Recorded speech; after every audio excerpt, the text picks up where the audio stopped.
চলছে এখনো ভারত পাকিস্তানের পাল্টাপাল্টি বাকযুদ্ধ। জানিয়ে দিব আমাদের হাতে থাকা সর্বশেষ গুরুত্বপূর্ণ আপডেট আন্তর্জাতিক সংবাদ। 3 মিনিটে 13 ঘাঁটি গুড়িয়ে দেওয়ার দাবি ভারতের। এরপর জানিয়ে দেব ভারতের আকাশে আবারও রহস্যময় ড্রোন। কোথা থেকে এলো ড্রোন এবং কিভাবেই বা এই ভারতের আকাশে ঢুকে পড়লো রহস্যজনক রহস্যময় ড্রোন, বা কি ছিল তাদের উদ্দেশ্য? এমনটি কি হতে পারে যে তারা আবারও পর্যবেক্ষণ করছে কিভাবে, কোথায়, কখন, কোন স্থানে হামলা চালালে ভারতের মাজা ভেঙে দেওয়া হবে? কেই বা মাস্টার প্ল্যান করছে? জানিয়ে দিব এই রহস্যজনক ড্রোনের বার্তা। থাকছে বিস্তারিত ডেস্ক রিপোর্টে। এরপর জানিয়ে দেব ধ্বংসের মুখে ভারতীয় অর্থনীতি, তবে কে দেউলিয়া হবে মোদির দেশ? আরো জানিয়ে দেব পাকিস্তানে ফের হামলা, এতে এক জঙ্গি খতম।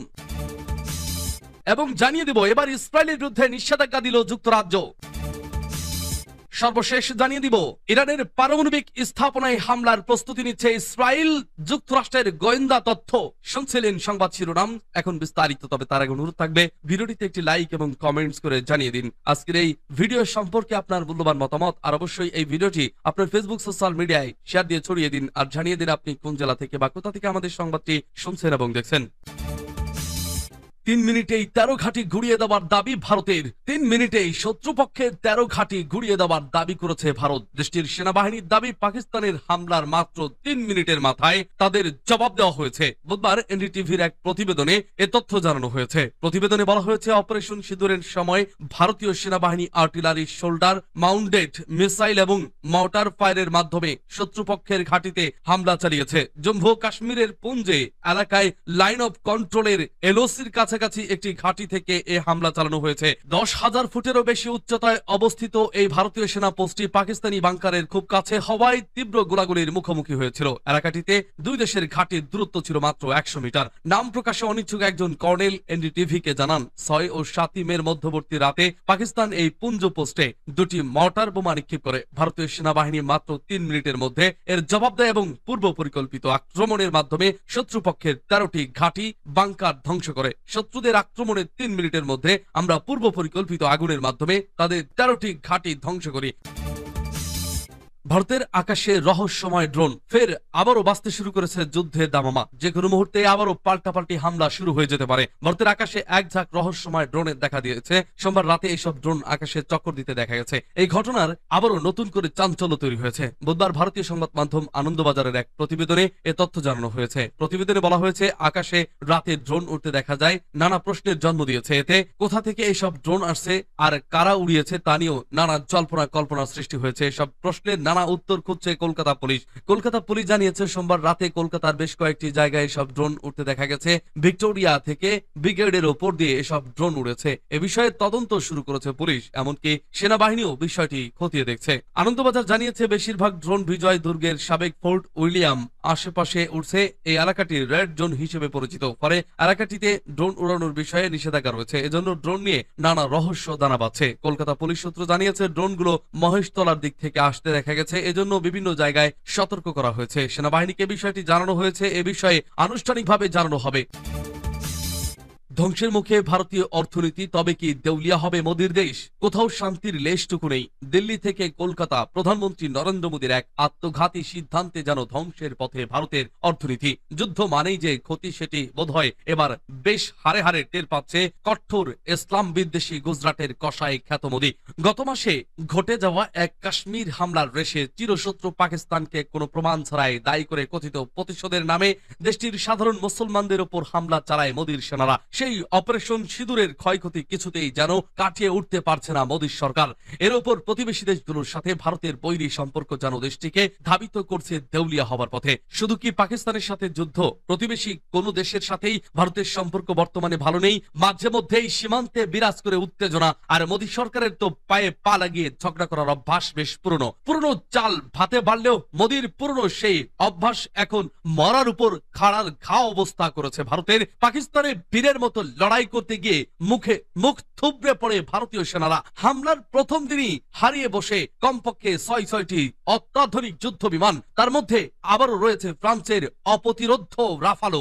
আর পাকিস্তানের পাল্টা হামলার রেশে তো তছনছ পুরো ভারতীয় অর্থনীতিতে সমৃদ্ধশালী একটি দেশকে যুদ্ধের ডামাডোলে কিভাবে ধ্বংস করতে হয় তা যেন শেখা উচিত মোদির কাছে। এই যুদ্ধে অংশ নিতে গিয়ে ভারত যা হারিয়েছে তা কখনো ফিরে পাবার নয়। বিশ্বের সবচেয়ে জনপ্রিয় ফ্রাঞ্চাইজি ভিত্তিক ক্রিকেট টুর্নামেন্ট আইপিএলও বন্ধ রাখতে হয় এই সংঘাতের রেশে। আইপিএল আবার মাঠে ফিরলেও নেই তাতে আগের মতো উন্মাদনা। অনেক বিদেশি ক্রিকেটার আর ব্যাক করেননি এবারের আইপিএলে, যার ফলে নতুন করে আবারও ক্ষতির মুখে ভারত।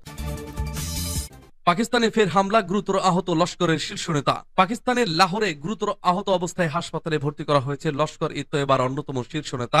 জানা গেছে নিজের বাড়িতেই হামলার শিকার হয়েছেন তিনি। পরে পাকিস্তানের গোয়েন্দা সংস্থা আইএসআই এর নিরাপত্তায় তাকে লাহোরের সেনা হাসপাতালে নিয়ে যাওয়া হয়। তবে কিভাবে বা কারা এই হামলা চালিয়েছে তা এখনো স্পষ্ট নয়। খবর আনন্দবাজার পত্রিকার। পাকিস্তানের পাঞ্জাব প্রদেশের গুজরানওয়ালা শহরের বাসিন্দা তিনি। 2012 সালে তাকে আন্তর্জাতিক সন্ত্রাসী হিসেবে আখ্যা দিয়েছিল যুক্তরাষ্ট্র। তিনি লস্কর ই তৈয়বার প্রধান। এবার ইসরায়েলের বিরুদ্ধে নিষেধাজ্ঞা দিল যুক্তরাজ্য।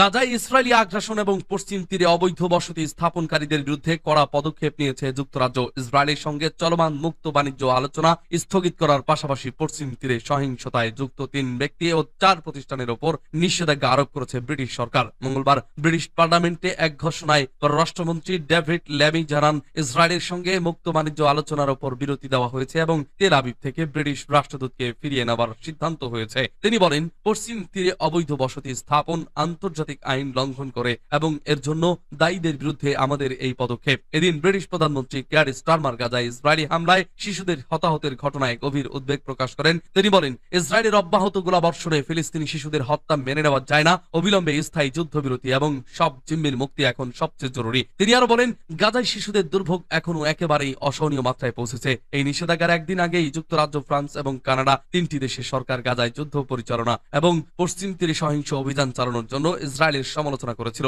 যুদ্ধবিরতির দাবিতে আন্তর্জাতিক চাপ ক্রমেই বাড়ছে। যুক্তরাজ্যের নিষেধাজ্ঞার কড়া প্রতিবাদ জানিয়েছে ইসরায়েল। দেশটির পররাষ্ট্র মন্ত্রণালয় এক বিবৃতিতে বলে, আজকের ঘোষণা নতুন কিছু নয়। যুক্তরাজ্যের বর্তমান সরকার আগেই মুক্ত বাণিজ্য চুক্তির আলোচনা থামিয়ে দিয়েছিল। নিষেধাজ্ঞাগুলো অযৌক্তিক ও দুঃখজনক। তারা হুঁশিয়ারি দিয়ে আরো জানায়, এই ধরনের পদক্ষেপ ইসরায়েলকে লক্ষ্য অর্জনের পথ থেকে সরাতে পারবে না।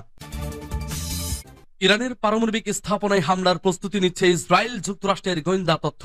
ইসরায়েল ইরানের পারমাণবিক স্থাপনায় হামলার প্রস্তুতি নিচ্ছে বলে যুক্তরাষ্ট্রের নতুন গোয়েন্দা তথ্য থেকে জানা গেছে। মঙ্গলবার এই গোয়েন্দা তথ্যের সাথে পরিচিত একাধিক মার্কিন কর্মকর্তার বরাত দিয়ে সংবাদ মাধ্যম সিএনএন এই খবর জানিয়েছে। কর্মকর্তাদের বরাত দিয়ে সিএনএন জানায়, ইসরায়েলি নেতারা এ বিষয়ে চূড়ান্ত সিদ্ধান্ত নিয়েছেন কিনা তাই স্পষ্ট নয়। এছাড়া মার্কিন সরকারের মধ্যেও মতবিরোধ আছে যে তারা শেষ পর্যন্ত হামলা চালাবে কিনা। বার্তা সংস্থা রয়টার্স তাৎক্ষণিকভাবে এই প্রতিবেদনটি নিশ্চিত করতে পারেনি। জাতীয় নিরাপত্তা পরিষদও মন্তব্যের অনুরোধের জবাব দেয়নি। এদিকে ওয়াশিংটনে অবস্থিত ইসরায়েলি দূতাবাস থেকেও কোনো প্রতিক্রিয়া জানানো হয়নি, এমনকি ইসরায়েলি প্রধানমন্ত্রীর কার্যালয় থেকেও না। তবে গোয়েন্দা তথ্যের সাথে পরিচিত একটি সূত্র সিএনএন কে জানিয়েছে, ইরানের পারমাণবিক স্থাপনায় ইসরায়েলি হামলার সম্ভাবনা সাম্প্রতিক মাসগুলোতে উল্লেখযোগ্যভাবে বেড়েছে। সিএনএন এর প্রতিবেদনে আরো বলা হয়, ওই ব্যক্তি আরো বলেছেন, যদি যুক্তরাষ্ট্র ইরানের সাথে এমন একটি চুক্তিতে পৌঁছায় যেখানে দেশটির সমস্ত ইউরেনিয়াম অপসারণ করার কথা বলা হয়নি, তাহলে হামলার সম্ভাবনা বেশি থাকবে। প্রেসিডেন্ট ডোনাল্ড ট্রাম্পের প্রশাসন ইরানের পারমাণবিক কর্মসূচি নিয়ে একটি কূটনৈতিক চুক্তির জন্য তেহরানের সাথে আলোচনা চালিয়ে যাচ্ছে।